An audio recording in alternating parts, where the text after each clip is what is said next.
I never took those infection stories seriously. The ones where people said someone got sick, but instead of looking sick, they just started acting wrong. I believe them now. 4 months ago, I was doing overnight security at a cold storage facility about 20 minutes outside the city. Most nights it was just me and one other guy, and the sound of refrigeration units humming in the dark.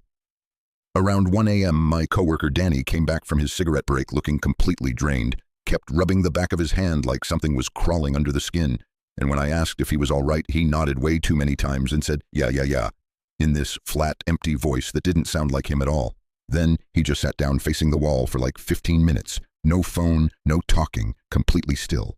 I made a joke about him looking like he was buffering, and he slowly turned toward me and smiled with his mouth closed in this way that made my stomach drop. About an hour later, we got a motion alert on camera 4, and when I pulled it up, there was Danny standing in the far corridor, except Danny was sitting right next to me the entire time.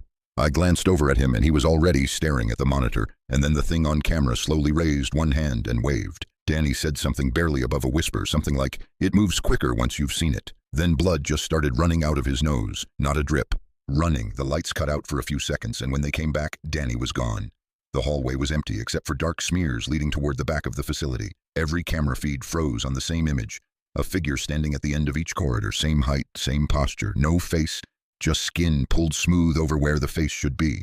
Then all the screens switched to Danny, eyes completely black, and he said something about how they could stay now because we had looked. I hid in a locked equipment locker for hours, listening to bare feet moving slowly outside, and sometimes they stopped right outside the door, and I heard Danny's voice asking me to open it because he was freezing, but there were other voices underneath his saying the exact same words, slightly behind him like an echo.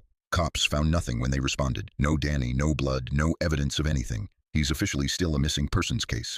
But about 3 weeks later, a video started going around before getting scrubbed off every platform. Some guy filming himself panicking in his bedroom while something scratches at his door, and near the end, he swings the camera toward a mirror on the wall. Danny is standing behind him, smiling, eyes completely black. I'm genuinely terrified. Has anything like this ever happened to you? Drop it in the comments.